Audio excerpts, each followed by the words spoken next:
मित्रों, ये था कुल मिलाकर किसानों को समय समय पर जो हम सहायता देते हैं उसमें आज विभिन्न प्रकार के जो उनका मुआवजा या था उनकी जो इंसेंटिव राशि वो जो बनती है उसको आज हमने रिलीज़ किया है।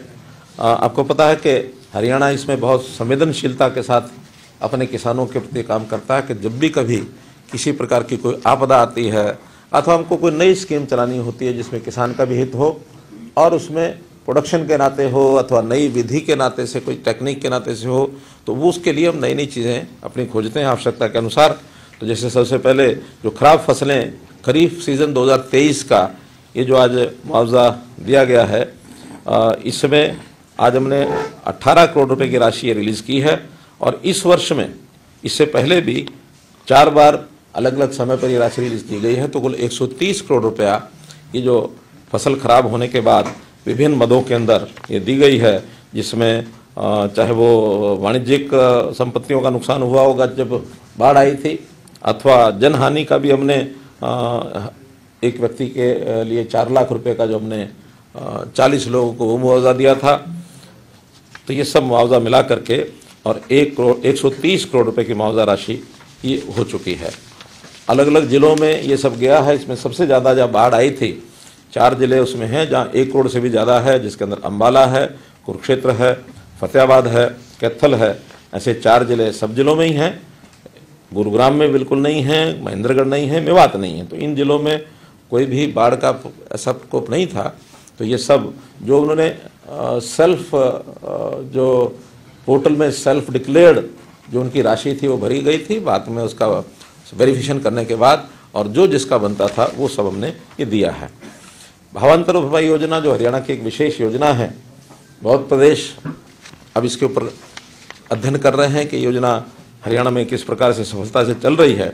खास करके 2 प्रकार की ये जो भावांतर भरपाई में जाती है। एक तो बाजरा है जो पिछले 3 वर्ष से लगातार जा रहा है, उसकी भरपाई योजना पहले 650 रुपया गया था, फिर 400 रुपया गया था। इस बार भी रेट के हिसाब से 300 रुपया का जो अंतर है वो 300 के अंतर के हिसाब से कैप करके हमने बाजरे का और आज ये 7,40,000 एकड़ में जो बाजरे की बुआई हुई थी वो रिलीज़ किया है।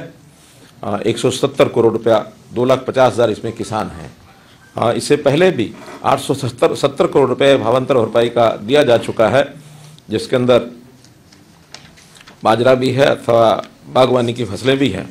बागवानी फसलों में भी अब तक 40 करोड़ रुपया 40 करोड़ से 71 लाख रुपये, मतलब राउंड फिगर में करोड़ की बोल रहा हूँ। तो इस प्रकार से ये दोनों प्रकार की जो फसलों का मुआवजा भावांतर में 1088 करोड़ रुपये अभी तक दिया है। और इस योजना में किसान को भी कोई परेशानी नहीं होती, वो चाहे अपने घर में रखता है अथवा बाज़ार में बेचता है। तो जो एवरेज रेट वहाँ उस इलाके का होता है और जो MSP होता है उसका जो डिफरेंस है वो भावांतर का उसको देते हैं। हमको भी कोई परेशानी नहीं होती, उनको भी परेशानी नहीं होती, क्योंकि हमें अगर सारा खरीदना पड़ता है तो उसकी बाद में कंजम्पशन का विषय आता है।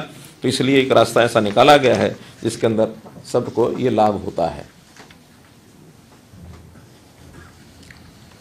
बाजरे की 3,54,000 टन जो है ये हमारी प्रोक्योरमेंट हुई थी 2200 साढ़े 2200 रुपये में, जबकि इसका जो MSP रेट था वो 2550 था, 2500 रुपये था।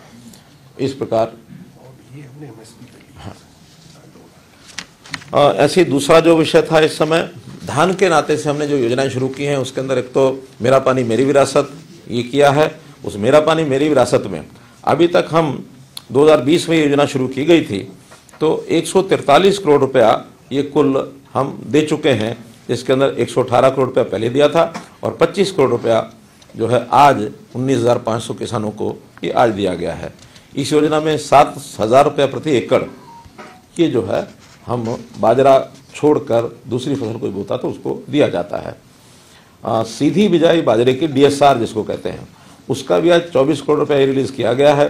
इसमें 4,000 रुपया प्रति एकड़ ये दिया जाता है और इसमें भी 47 करोड़ रुपया पहले दिया गया और 24 आज है, तो 71 करोड़ रुपए की और ये जो राशि है ये हमने टोटल मिला करके इसमें खर्च कर चुके हैं। नेचुरल फार्मिंग प्राकृतिक खेती इसको भी हम प्रोत्साहन दे रहे हैं। इसके 2 इसके कंपोनेंट हैं। एक तो जो ड्रम है, प्लास्टिक के ड्रम, 4 ड्रमों के ऊपर उसको अपना प्राकृतिक खाद तैयार करने के लिए, और 3,000 रुपया ये दिया जाता है। और दूसरा घटक है इसमें देसी गाय, जिसके गोबर से और ये प्राकृतिक खेती के लिए मैन्योर तैयार होता है, उसका 25,000 रुपया एक राशि उसको गाय खरीदने के लिए प्रोत्साहन राशि ये दी जाती है। तो ऐसा 2680 किसानों को 1,20,00,000 रुपया ये भी दिया गया है। एक अगली योजना है, जैसा हम पता है कि प्रदूषण को रोकने के लिए हरियाणा ने अपने सब प्रयत्न किए हुए हैं। उसके अंदर अन्य अन्य प्रकार की जो योजनाएं हैं, उसमें एक योजना है कि 50% पैसा अगर इंडिविजुअल कोई खरीदता है उसको देते हैं, और अगर सामूहिक तौर पर दिया जाता है तो उसमें 80% भी दिया जाता है, यानी कस्टम हायरिंग सेंटर्स को। और प्रति एकड़ पराली की गांठें बनाने पर भी 1,000 रुपया पर एकड़ ये दिया जाता है। ऐसे सब मिलाकर के आज की इस योजना में पहले घटक में 120 करोड़ रुपया और दूसरे घटक में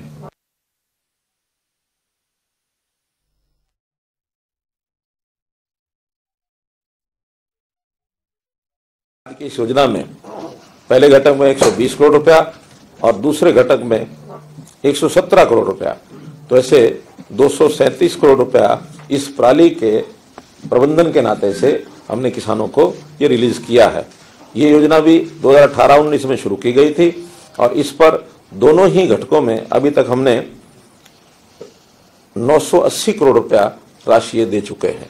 और इसी का परिणाम है कि हमारे किसान पराली को जलाते नहीं हैं, इकट्ठा करते हैं, बेल बनाते हैं, बाद में बेचते हैं, और फिर इंडस्ट्रियल यूज़ के लिए हम जो कंपनियां आ रही हैं लाइसेंस लेती हैं, जिसके अंदर एनर्जी का भी होता है, एथेनॉल बनाने का भी प्रबंधन किया जाता है, ब्रिकेट्स भी बनाए जाते हैं जो थर्मल पावर प्लांट में लगते हैं।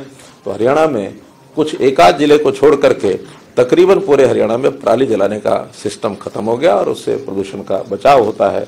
एक बहुत बड़ी उपलब्धि ये हमारी है। तो ये सारे किसान के हित में किए जाने वाले सारे विषय थे। आगे आदरणीय मुख्यमंत्री जी, मिशन 60,000 का भी अपने कर्तव्यों से शुभारंभ करने जा रहे हैं, जिसके तहत 2 नए पोर्टल शुरू होंगे। पहला पोर्टल है ठेकेदार सक्षम युवा स्कीम का पोर्टल।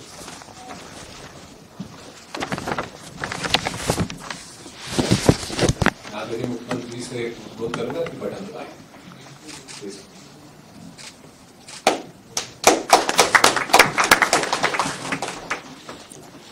नहीं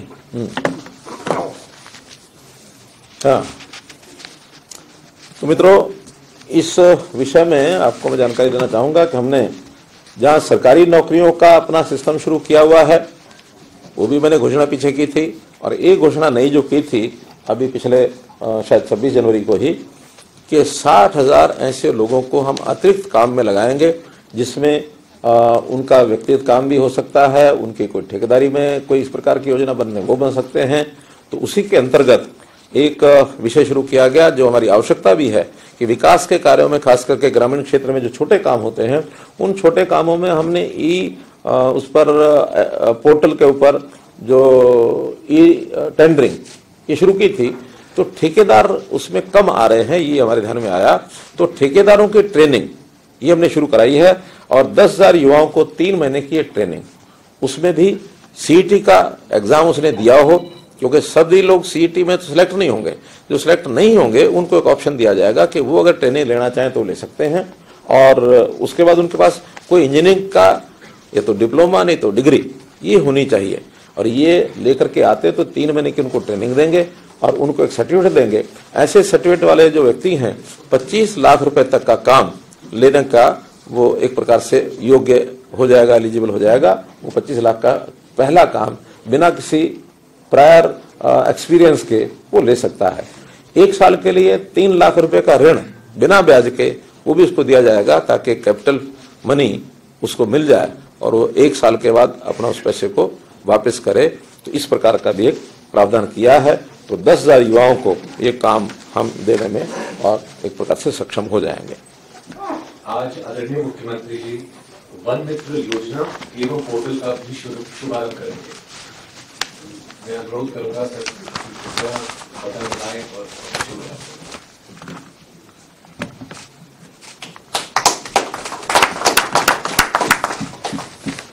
मित्रों, ये भी मिशन 60,000 का ही एक भाग है और इस मिशन 60,000 में एक योजना ऐसी बनाई गई है कि हमारे यहाँ फॉरेस्ट डिपार्टमेंट में ये तो क्लेम होता ही है कि हर वर्ष हम पौधे लगाते हैं और पौधे लगाने के बाद वर्षा के समय वो लगाए जाते हैं, लेकिन बाद में जब उनका सर्वाइवल रेट देखा जाता है तो सर्वाइवल रेट बहुत कम मिलता है।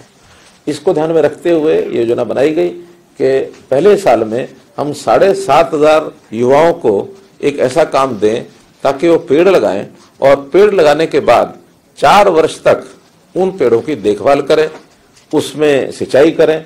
हमारे फॉरेस्ट मिनिस्टर भी आज साथ हैं, तो इन्होंने पूरा मेहनत करके योजना बनाई है और मुझे लगता है कि इस योजना में सफलता हमको मिलेगी। और 7,500 लोगों को पहले साल, अगले साल में आवश्यकता पड़ने पर और भी इसमें जोड़े जा सकते हैं।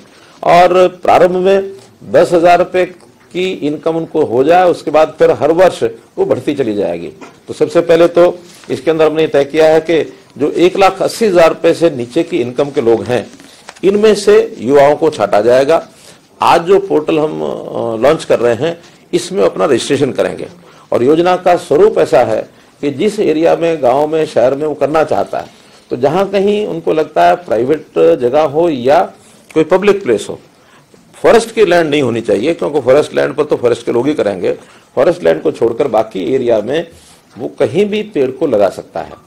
पेड़ को लगाते समय उसको, जिस समय लगाने से पहले जब खड्डा खोदेगा और खड्डे का एक जीपीएस के माध्यम से उसकी मॉनिटरिंग हो जाएगी, तो जितने खड्डे खुदाई करेंगे 20 रुपया उस खड्डे की खुदाई का मिलेगा।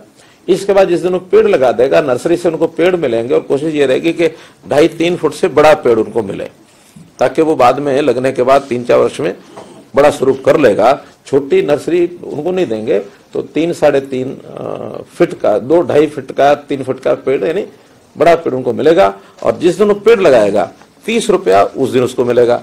तो शुरू में पहले ही महीने में 50 रुपया महीना उसको मिल सकता है। और उसके बाद साल भर के लिए 10 रुपया महीना हर पेड़ का। अगर 1,000 पेड़ लगा दिए हैं तो शुरू में 50,000 रुपया मिल जाएगा और उसके बाद 10,000 रुपया महीने का उनको मिलता रहेगा। और उसमें पानी, खाद, जो कुछ डालना उसको प्रबंध करेगा और उसका हर महीने जीपीएस सिस्टम में उसको मॉनिटर किया जाएगा कि हाँ, ये पेड़ जो उसने लगाया था वो वही पेड़ आगे बढ़ रहा है। और उसी पेड़ का अगले वर्ष में उसको 8 रुपया मिलेगा, लेकिन अगले वर्ष में नए पेड़ भी वो लगाना चाहेगा तो एक 10% पेड़ पने बढ़ा सकता है। यानी 1,000 पहले लगाए हैं तो 100 पेड़, इसको अगर ज्यादा लगाना कोई चाहेगा तो 200 पेड़ भी कर सकते हैं, ताकि उसको पिछले भी 8,000 रुपये मिल जाए और ये नए पेड़ के भी अगर 200 हैं तो 50 रुपये का लगाते समय और बाद में 10 रुपया यानी 2,000 रुपया ये, ताकि किसी भी कारण से उसकी कीमत लमसम भी अच्छी मिले और बाद में 10,000 रुपये सुनिश्चित हो जाए। अभी 1,000 पेड़ की अपर लिमिट रखी है। अगर किसी हमारे अनुभव के आधार पर, डिमांड के आधार पर कोई 1,000 से ज्यादा भी लगाना चाहता तो लगा सकता है। 4 वर्ष तक ये पेड़, उसका पैसा उसको मिलता रहेगा। एक बार लगाना है, पहले साल 10 रुपया, दूसरे साल 8 रुपया, तीसरे साल 5 रुपया, चौथे साल 3 रुपया।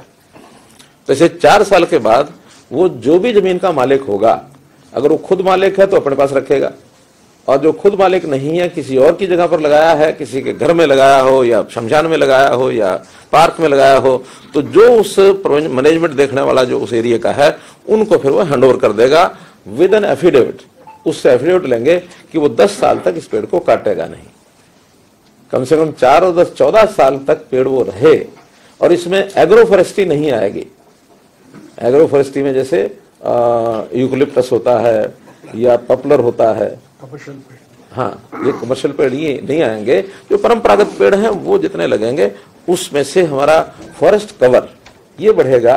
और जो अभी सर्वाइवल रेट जो कम है, उस सर्वाइवल रेट को भी हम सुनिश्चित कर पाएंगे कि ताकि उसकी रक्षा करने वाला एक व्यक्ति है। वन मित्र बनने के बाद वो व्यक्ति अगर दूसरा कोई काम लग जाता है, उसको कहीं किसी दूसरे को भी देना होता है, तो उसको चेंज ओवर करके दूसरे व्यक्ति को भी उस जगह अपनी जगह लगा सकता है। ये उनका अपना इंटरनल सिस्टम रहेगा। तो ये सारा विषय, हाँ, अगर वो चेंज भी नहीं करता और छोड़ के भागता है तो क्या होगा? हमारे पीसीसी में बैठे हैं, ये विषय ध्यान नहीं आया, फिर फॉरेस्ट टेक ओवर कर लेगा। हाँ, यानी कोई मान लो बीच में छोड़ जाता है और कोई आगे वो किसी और को हैंड ओवर नहीं करता, तो उसको फिर फॉरेस्ट टेक ओवर कर लेगा। तो इस प्रकार की ये वन मित्र योजना है, ये एक बहुत अच्छी और अपने आप में एक नए प्रकार की योजना हमने लागू की है। मुझे लगता है कि जैसे हमारी बाकी योजनाएं हैं उनका लाभ हमको मिलता है, इसका भी निश्चित रूप से लाभ भी मिलेगा और दूसरे प्रदेश भी इसको अच्छी लगेगी तो उसको वो फॉलो करेंगे। आगे चलिए। मैं आदरणीय मुख्यमंत्री जी से अनुरोध करूंगा कि बटन दबाकर हरियाणा कौशल रोजगार निगम के तहत 408 युवाओं को रोजगार प्रदान करें।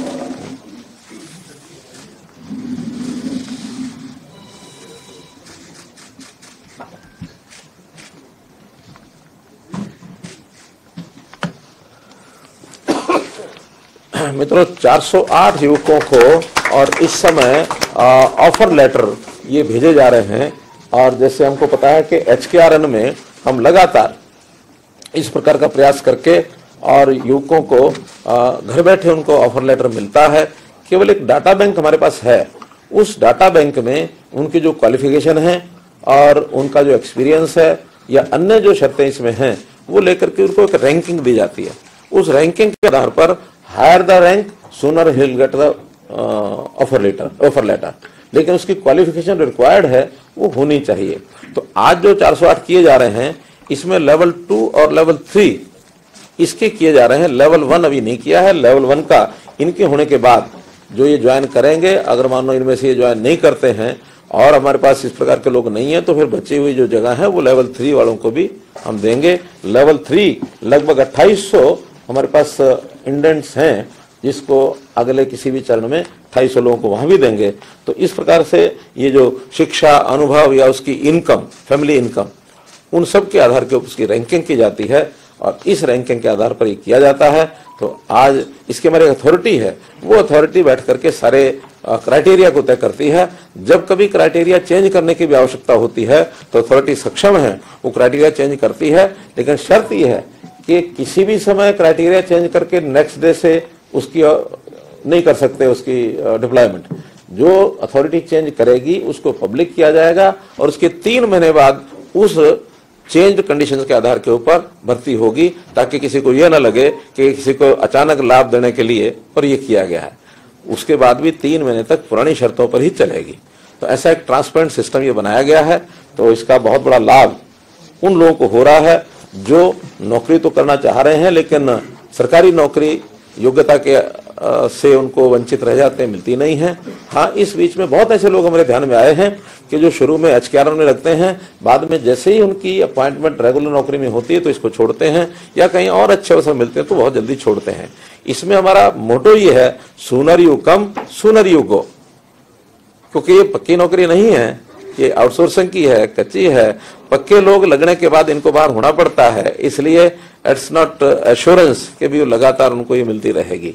जब तक और नहीं कोई आता है और उनकी रैंकिंग हायर रहती है तब तक ये उसमें लगे रहेंगे। तो इस प्रकार का एक ये भी इनको सब प्रकार की सुविधाएं भी दी जाती हैं, EPF, ESI, labour welfare fund की वो सब सुविधाएं, और इनको इनका जो पैसा है वेतन वो सीधा बैंक में जाता है। जो पहले ये था ना, ठेकेदार ने ले लिया, ठेकेदार ने लिया तो कितना दिया, कितने पैसे काट लिए, और बहुत प्रकार की समस्याएं झेलनी पड़ती थी। हमने ठेकेदारी प्रथा को खत्म करने के लिए एक यूनिक एक सिस्टम बनाया है और यहाँ तक बन गया है अभी ये कि अभी जो विदेश में हम लोगों ने जो चयन कराया, खास करके इजराइल की जो चर्चा होती थी, तो हमारे HKRN के माध्यम से फॉरेन कोऑपरेशन डिपार्टमेंट ने जो काम किया उसको उन्होंने पसंद किया और बाकी प्रदेशों के जो लोग आए हैं, जो वहाँ के वो जो क्या पार्टनर होते हैं, ट्रेनिंग पार्टनर, उनके माध्यम से आए तो बहुत सी शिकायतें उनको मिल गई कि पैसे लेकर के वो भेज रहे हैं। उन्होंने सबको रिजेक्ट कर दिया और केवल 250 लोग अभी हरियाणा के लगभग 250 हैं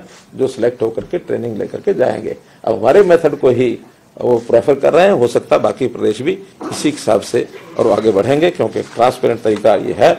इसके अंदर सालाना 10 आकस्मिक अवकाश और 10 मेडिकल अवकाश ये भी उनको दिए जाते हैं। आयुष्मान भारत की सुविधा भी उनको 1500 रुपया लेकर के, और इन सबको जैसे 3 लाख तक की जो एक कंडीशन है कि 3 लाख तक 1500 रुपये देंगे, वो लाभ भी इनको दिया जाता है। अब मैं मुख्यमंत्री से अनुरोध करूंगा कि समर्थ वृद्धावस्था सेवा आश्रम योजना का शुभारंभ ब्रोशर को रिलीज करें।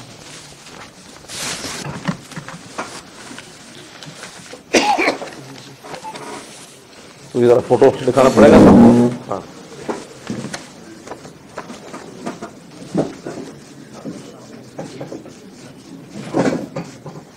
धन्यवाद। मित्रों, ये भी एक योजना ऐसी है जिसकी बहुत आवश्यकता हमको महसूस हो रही थी।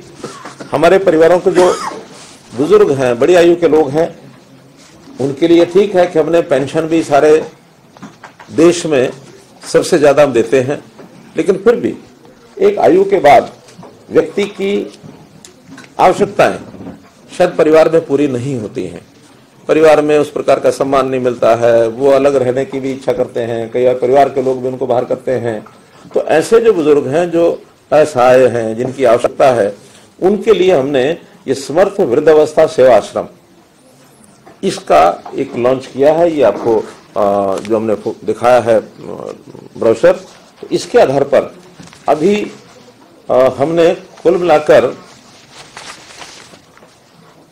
6 जगह पर ये आश्रम पहले चरण में खोलने का योजना बनाई है, जिसके अंदर ऐसे लोग जो चाहेंगे और खास करके जिनकी आय जो वृद्धावस्था पेंशन लेते हैं उस लेवल तक है, यानी 3 लाख रुपया बुजुर्ग की खुद की और पति पत्नी की आय है, वो एलिजिबल होंगे उसमें रहने के, और उनके रहने की सारी व्यवस्थाएं की जाएगी।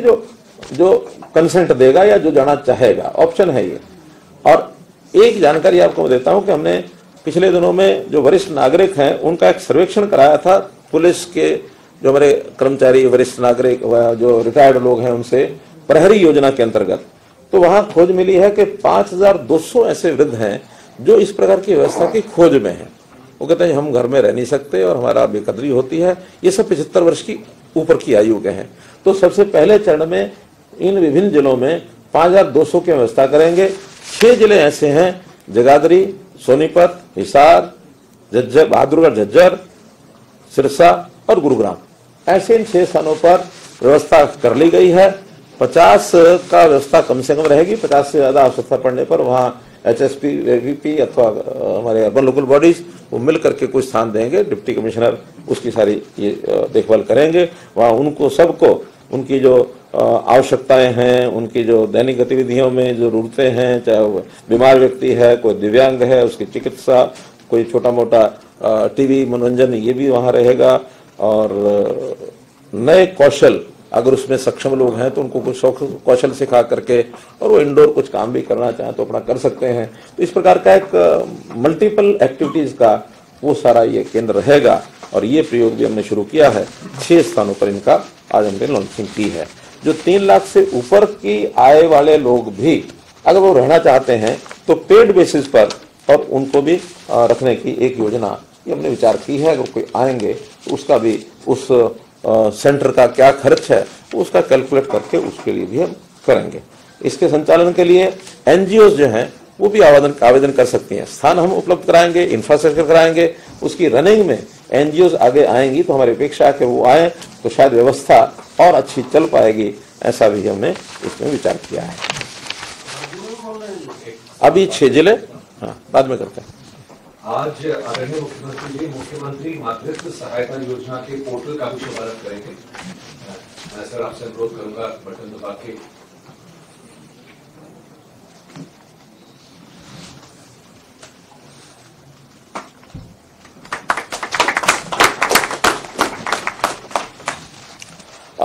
मित्रों, ये 22-23 के बजट में मैंने एक घोषणा की थी, मुख्यमंत्री मातृत्व सहायता योजना। तो उसके अंतर्गत हमारी जो महिलाएं हैं, जो दिव्यांग महिलाएं हैं या कमजोर परिवार हैं, BPL के फैमिलीज हैं, अनुसूचित जाति जनजाति की महिलाएं हैं, तो ऐसे कुछ योजनाएं यानी उनकी जो आवश्यकताएं हैं, खास करके गर्भवती महिलाएं हैं और स्तनपान कराने वाली माताएं, उनके लड़के, उनके जन्म के, यानी कुछ स्कीम ऐसी बनाई है। लंबी डिटेल है, आपको एक प्रेस नोट के माध्यम से इस योजना की सारी जानकारी हमारा जो डिपार्टमेंट है ये आपको देगा। और इसका भी आज हमने लॉन्चिंग की है। आगे चलिए, प्रेस नोट पे देंगे सबको लेके। योजना तो बताइए ना, उनको सहायता देंगे ऐसी परिवार के माताओं को, बहनों को जिनकी आवश्यकताएं हैं और वो उसमें डिटेल है। उनको कितना 5,000 रुपया, 5,000 रुपया महीना, ये उनको एक मुश्त 5,000 रुपया। तो ऐसी एक मुश्त 5,000 रुपये की सहायता ऐसी महिलाओं को जिनकी जो इसमें पात्र होंगी, उसमें 10-12 कंडीशंस हैं। खास करके मान के चलें जो आवश्यकता जरूरतमंद महिलाएं हैं और उनकी जो यानी डिलीवरी के समय या गर्भवती होती हैं उस समय, और ये 16 मार्च 2023 को अधिसूचित भी कर दी गई है। आज तो केवल एक पोर्टल लॉन्च किया है कि उस पोर्टल पर वो अपना रजिस्ट्रेशन करा के पैसे की क्लेम कर सकते हैं, इतना ही है। क्रम में नेक्स्ट है हरियाणा नगर पालिका शहरी निर्मित प्लान सुधार नीति 2023 के संदर्भ में पोर्टल का शुभारंभ।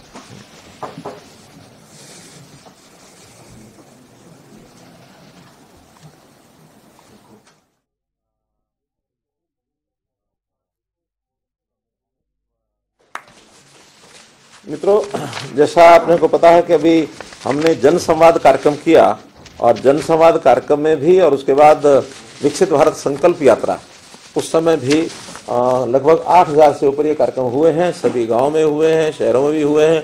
तो इन 8000 गांव में जो हमारे पास डिमांड्स आई हैं, कुछ शिकायतें आई हैं, या कई ऐसे केसेस जो पुराने उलझे हुए हैं, उन सबको सॉल्व करने के लिए हम लगे हैं।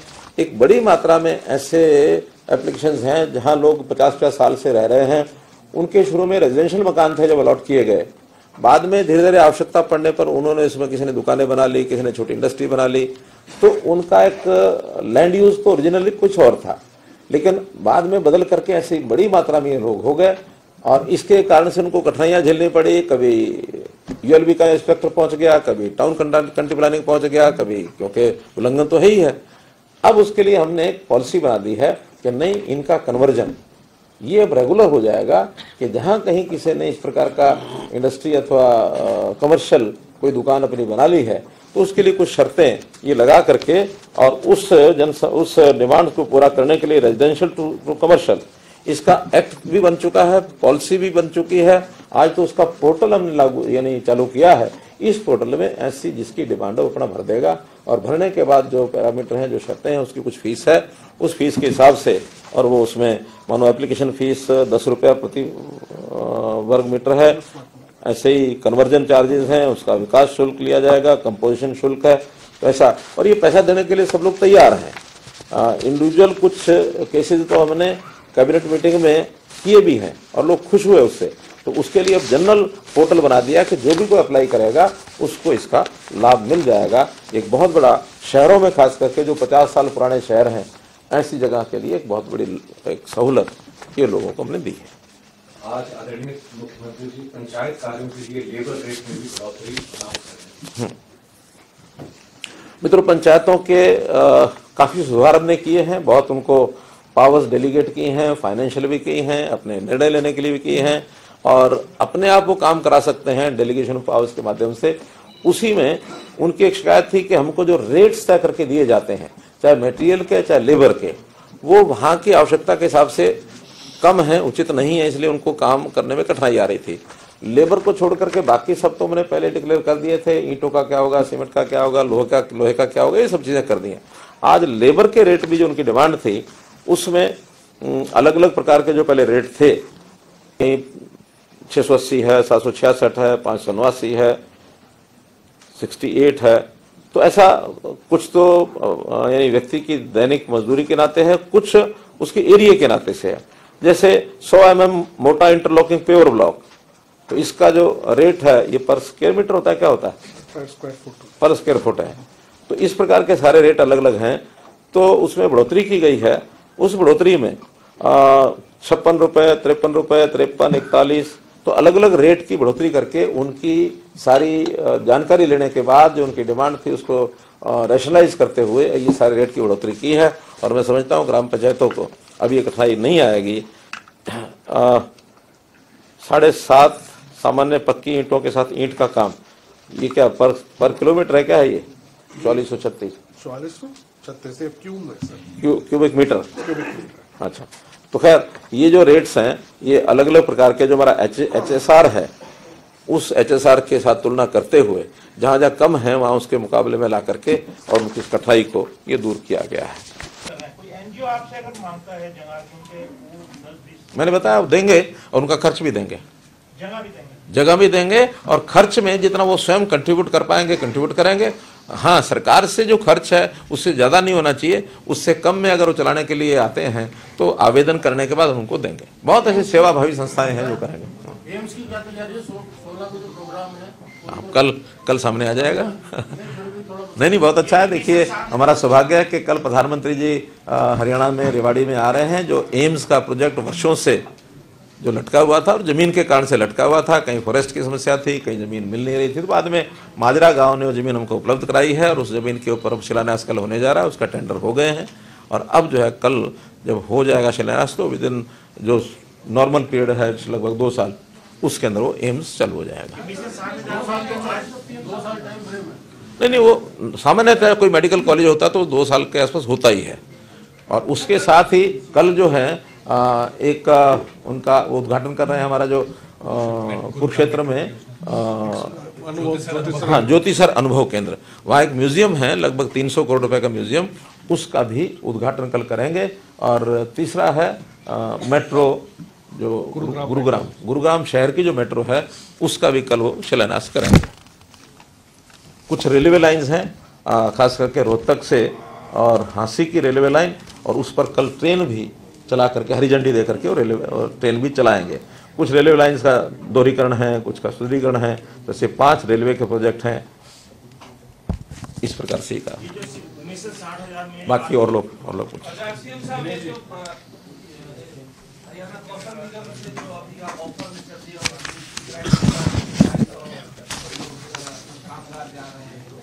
अभी क्या योजना है सरकार कितनी संख्या में वहाँ लड़के हैं कौशल निगम से उनको कहाँ? देखिए, इजराइल की डिमांड सारे देश भर के लिए 10,000 की है, वो केवल हरियाणा की नहीं है। वो कहाँ से कितने सिलेक्ट करते हैं उस पर निर्भर करता है। हम अपने कौशल रोजगार निगम के माध्यम से उनकी आवश्यकताओं के हिसाब से टेंड कर रहे हैं। जैसे पिछली बार वो आए थे तो उन्होंने मेरे ख्याल 1500 के आसपास लोगों के इंटरव्यू लिए थे, जिसमें से 250 के आसपास हरियाणा के सिलेक्ट हुए। लेकिन बाकी जगह की उनकी सिलेक्शन को उन्होंने अभी रोका है, होल्ड किया है। उनको हमारा जो सिस्टम है वो पसंद आया तो उनका इसी सिस्टम से लेंगे। हम ट्रेनिंग जो पार्टनर हैं उनके माध्यम से नहीं लेंगे। तो इसलिए अब कौशल रोजगार के माध्यम से अथवा जो नेशनल स्किल डेवलपमेंट मिशन है उसके माध्यम से, स्टेट डेवलपमेंट मिशन है उसके माध्यम से अगले खेप में कितने जाएंगे उनके ऊपर निर्भर करता है। हाँ जी, बाकी जगह कम है। दुबई से भी हमारे पास एक 25 लोगों की डिमांड आई थी, उसमें से हमने पवन जी हैं या हाँ कितने दुबई कितने गए हैं? अच्छा, चले गए। तो दुबई भी हमने कुछ भेजे हैं, लेकिन अलग अलग देशों से जैसे जैसे डिमांड आ रही है। प्रारंभिक चरण से हमारा फॉरेन कोऑपरेशन डिपार्टमेंट इसमें लगा है एक्टिवली, और शायद मुझे लगता है कि एक यहाँ जैसे डिमांड थी तो 2-2.5 हज़ार की डिमांड और देशों के भी है। हम इसमें तो इतना ही चाहते हैं कि जो गलत तरीके से हमारे प्रदेश का युवा, खास करके ये जो डंकी रूट है, कबूतरबाजी है, ये शब्द प्रचलित हुए हैं और वहाँ जाने के बाद पता ही नहीं लगता व्यक्ति कहाँ गया क्या नहीं। 2 नंबर में जाते हैं, सब इलीगल तरीके से जाते हैं। तो उनका जीवन सुरक्षित रहे, उनको एक एश्योर्ड तरीके से उनकी सुरक्षा भी, बाकी सारी चीज़ें हमको चाहिए। तो इसको शुरू किया है। टारगेट तो हमारा बहुत बड़ा है कि हम कितना कर पाएंगे, विल सी इट। तो खैर कुल मिला के ये सारे विषय आ गए। अब एक विषय जिसके लिए बार बार हमारे कुछ मित्र उस विषय को उठा रहे हैं, मैं उस पर अपनी बात कहूँगा पहले। मैं अभी जितना मेरे पास जानकारी है उतना ही दूंगा मैं, क्योंकि उस विषय की जानकारी अभी जैसे आएगी, क्योंकि 3 दिन से ये सारा विषय चल रहा है। और इन 3 दिनों के विषयों में आपको पता है कि ठीक है कि उनका कॉल जो है वो तो 13 फरवरी को हम दिल्ली जाएंगे, वो सब था। और देखिए, मैं इसमें थोड़ा सा भूमिका ये रखूँगा कि पहली बात तो है कि विषय जो डिमांड है वो हरियाणा सरकार से नहीं है, वो सारी डिमांड चूंकि केंद्र सरकार से जुड़ी हुई है। और उस केंद्र सरकार से जुड़ने के बाद उन्होंने आह्वान भी ये किया कि हम दिल्ली जाएंगे। मुझे लगता है कि दिल्ली जाना हर एक का लोकतांत्रिक अधिकार है, ऐसा नहीं कि नहीं जाना, लेकिन कैसे जाना और क्या मोटिव है जाने का, ये ज़रूर ध्यान करना होता है। और इस विषय का अनुभव हम पिछले साल देख चुके हैं किस प्रकार से, और एक ऐसा सीन क्रिएट हुआ कि जिसमें साल भर वो लोग धरने लगा करके, और जैसे बहादुरगढ़ का टिकरी बॉर्डर है अथवा कुंडली का ये हमारा सिंगू बॉर्डर है, और उसमें कितने उस समय परेशानी लोगों को हुई है। आज भी वो लोग लगातार, इस समय उनकी वीडियोज आ रही हैं कि इसको रोकिए, किस प्रकार से हमारा बिजनेस समाप्त हो गया, हमारा ये खत्म हो जाएगा, हमारा वो खत्म हो जाएगा, हमको बचाइए। यानी एक तरफ तो वो आक्रमण टाइप जैसा होता है, जैसे कोई एक सेना आक्रमण करने के लिए चलती है, इस प्रकार का माहौल बनाना, और उसमें भी यानी ट्रैक्टर, ट्रॉली, जेसीबी, हर ड्रॉ और क्या क्या लेके चलना, और एक एक साल का राशन लेके चलो। यानी ये जो आह्वान किया जाता है, तो इसके अंदर हमें नागरिकों की सुरक्षा, उनकी भी सुरक्षा चाहिए, नागरिकों को भी चाहिए। आखिर किसान भी वो अपने ही हैं, अपने देश के, बाहर के नहीं है। इसलिए उनका जो तरीका है उस तरीके पर ही आपत्ति है। दिल्ली जाने में आपत्ति नहीं है। आखिर ट्रांसपोर्ट, पब्लिक ट्रांसपोर्ट है, ट्रेन हैं या बसेज हैं या अपने वाहन है लोगों के, उसमें जाए। लेकिन ट्रैक्टर जो है, it is not mode of transport. ये ट्रैक्टर जो होता है और जो इस प्रकार से उसकी तैयारी करके जाना, ये एक हमारा एग्रीकल्चरल इम्प्लीमेंट है, तो किसानी के लिए है। तो किसानी के लिए वो जाते हैं तो किसानी का काम करें, ऐसा चैलेंज होता है। ये एक प्रकार का अब इसको शब्द देना ठीक मैं नहीं समझता, क्योंकि उनके मानस में ये बात आई है। मैं तो इतना ही कह सकता हूँ कि लोकतांत्रिक तरीके से बातें होती हैं, सारी बैठ के बातचीत करनी चाहिए। बातचीत में बहुत विषय सुलझ जाते हैं, और ये भी है कि कभी कभी बातें सुलझती भी नहीं है, क्योंकि दोनों का स्टैंड अलग अलग है। और उस अलग अलग स्टैंड में अल्टीमेटली ऐसे लोकतंत्र में इस प्रकार के विषयों को रखने के प्लेटफॉर्म होते हैं। आपसी बातचीत एक प्लेटफॉर्म है, नहीं तो ये विषय पार्लियामेंट में, ये विषय विधानसभा में, उसमें उठने चाहिए। बहुत लोग जाते हैं, जनप्रतिनिधित्व तो आखिर सबके बीच में से जाते हैं। और मैं तो इस बात के लिए हमारे काम की कार्यपद्धति कैसे ही हो, लेकिन सोच के नाते गुरनाम सिंह चरूड़ी की प्रशंसा करता हूँ। गुरनाम सिंह चरूड़ी ने कहा कि हाँ, हम चुनाव लड़के जाएंगे और किसान की बात लोकसभा में रखेंगे, विधानसभा में रखेंगे। आह्वान है हमारा, लोकतंत्र तरीके से कोई जाए, कोई बात रखे, कहीं आपत्ति नहीं है, बात चले, बहस चले। लेकिन जैसे हरियाणवी में कहा होता ना, मैं तो ना मानूं, अब ये उचित नहीं। जिस तरह से तनाव हो रहा है बॉर्डर पे, दोनों स्टेट के रिलेशंस में भी फर्क आ रहा है। पंजाब ने आपत्ति भी की है, जो टीयर गैस के सेल्स उनके पंजाब में गए हैं। ऐसा है पंजाब का अनुभव नया है, हमारा अनुभव बहुत पुराना है। अगर ये पंजाब में एक साल भर ऐसे ही चलता रहा जैसे हरियाणा ने झेला है, तो पंजाब हमको बताएगा कि उनका अनुभव क्या रहा है। ठीक है ना?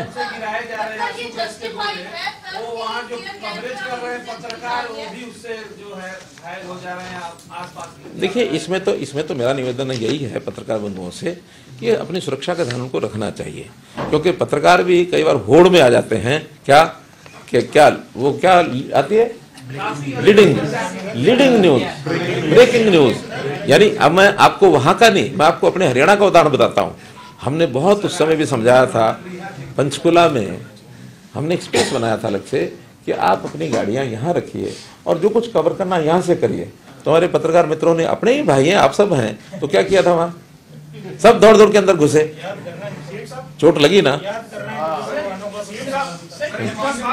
सर, इस बार जो ये आंदोलन हुआ है, इसमें हरियाणा के किसान, पंजाब के किसान दिल्ली पर जाकर बॉर्डर पर बैठे, इसके लिए सहमत भी नहीं है। ज्यादातर खास नेताओं ने भी कहा है कि हमारे बॉर्डर पर आकर ना बैठे। लेकिन इसका क्या ये भी मतलब है सर कि हरियाणा के किसानों के लिए हरियाणा सरकार एमएसपी को पैसे खरीद रही है, या जो आपकी योजना है कि आज आपने जो योजना शुरू की, हरियाणा किसान हरियाणा के सरकार से पूछे? देखिए, आपने बहुत अच्छा ये विषय इस ढंग से उठाया है। मैं अपने पंजाब के किसान भाइयों को ये निवेदन करता हूँ, केंद्र वाली बातें कब तय हो कब नहीं हो, पहले तो स्टेट गवर्नमेंट में हमारी तरफ देख लें जो कुछ हम कर रहे हैं। हमने इतने सारे किसानों के लिए काम किए हैं, हमारा किसान संतुष्ट है। यही बातें कम से कम पंजाब सरकार को मनवा लें। हम 14 फसलें अपनी ये एमएसपी पर खरीदते हैं, वहाँ 2 फसलें सेंटर वो तो खरीदनी क्योंकि सेंटर का एक मैंडेट है, धान है और गेहूँ है। तीसरा अगर कह सकते तो गन्ना है, गन्ने पर को भी एश्योर्ड प्राइस के ऊपर लेते हैं, हमारी मिलें हैं, सरकारी हैं या कोऑपरेटिव करती हैं।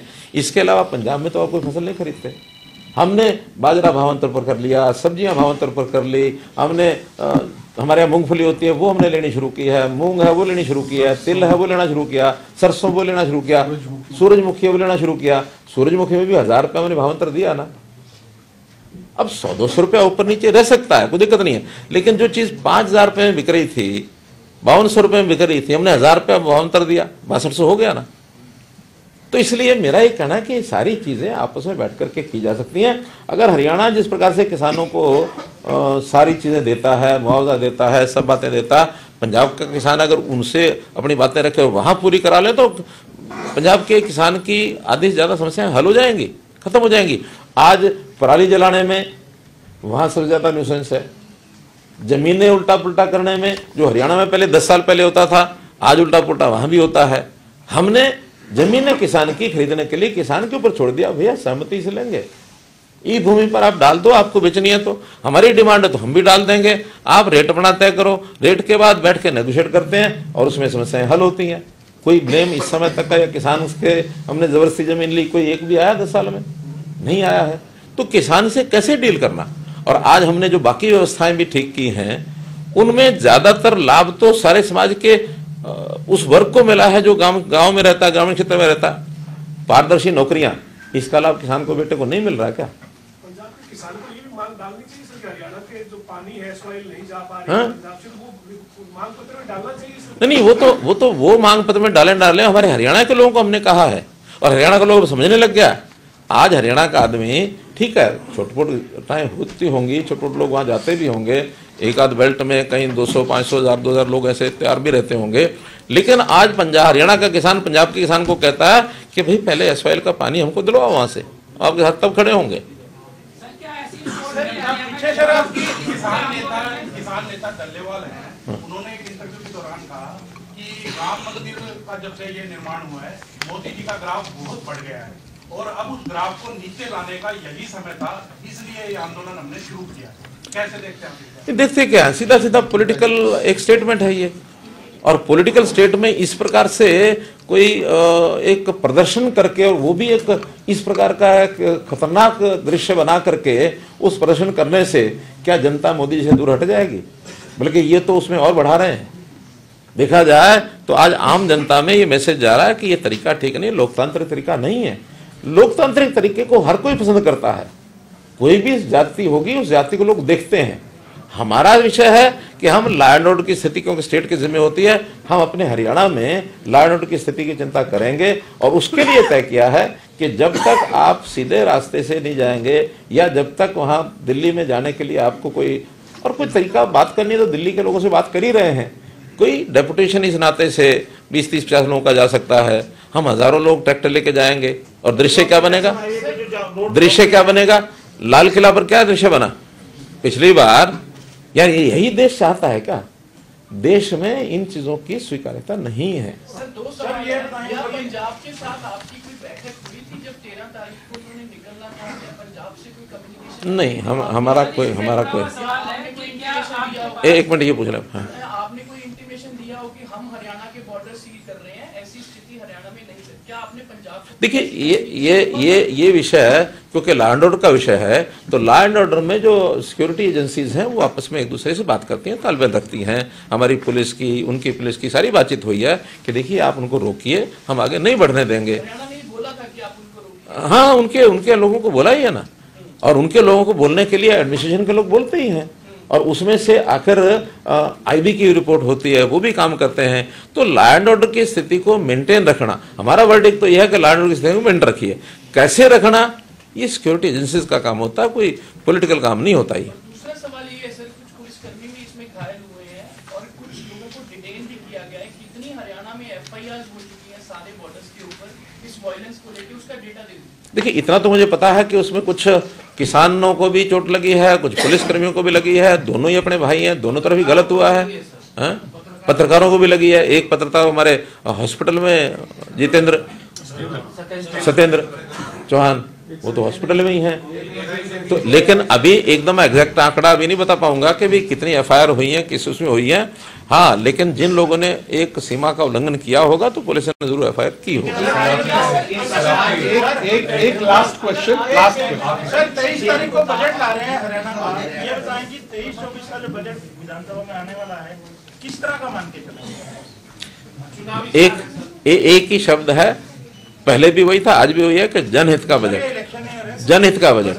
और इलेक्शन ईयर में बजट से ज्यादा महत्वपूर्ण होता मैनिफेस्टो।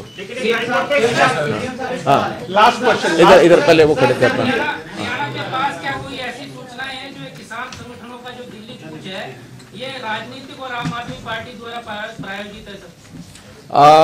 देखिए, कमेंट करना ठीक नहीं है, क्योंकि हमारे पास ऐसा तो नहीं कि हमारे सामने किसी ने बात की हो, लेकिन व्यवहार से पता लगता है कि कोई ना कोई सपोर्ट उनको है ही। आखिर रोकने में तो पंजाब सरकार भी उनको अपनी जगह पर रोक ही सकती है, नहीं रोकी है तो कहीं कुछ ना कुछ अंडरस्टैंडिंग तो रही होगी। और दिल्ली वाले तो ये कहते हैं कि हाँ हम तो किसान के मूवमेंट के साथ हैं। किसान की मांगों के साथ होना एक बात है, लेकिन किसान की मूवमेंट जिस प्रकार की चला रहे हैं उसमें साथ होना ये कई बार का के गलत संदेश देता है। एक सबसे पीछे पंजाब के किसान ये कहते हैं कि हरियाणा ने पंजाब के बॉर्डर पंजाब में आकर बैरिकेडिंग की थी। नहीं, हमने पंजाब में नहीं की है, हरियाणा और पंजाब के बॉर्डर पर की है कि बॉर्डर क्रॉस नहीं करेंगे। हाँ, उसमें कहीं कहीं जो ऐसे स्थान होते हैं जहाँ रोकने में थोड़ा आसानी होगी वो होते हैं नहर, नदी, पुल, और वो पुल थोड़ा इधर है कि उधर है उसको हम ऐसा नहीं कर सकते। और इसमें कुल मिला करके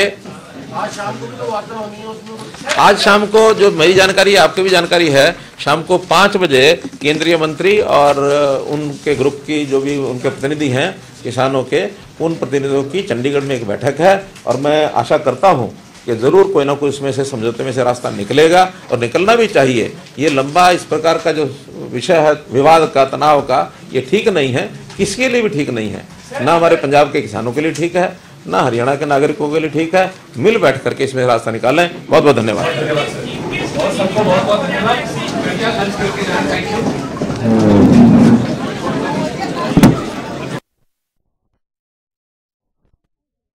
प्रेस कॉन्फ्रेंस कर रहे थे। इस दौरान उन्होंने कहा कि हम 14 फसलें एमएसपी पर खरीदते हैं। पंजाब के किसानों से सीएम की अपील। दिल्ली कूच पर पंजाब के किसानों को मुख्यमंत्री मनोहर लाल ने अपील करते हुए कहा कि बातचीत से मसला हल हो सकता है।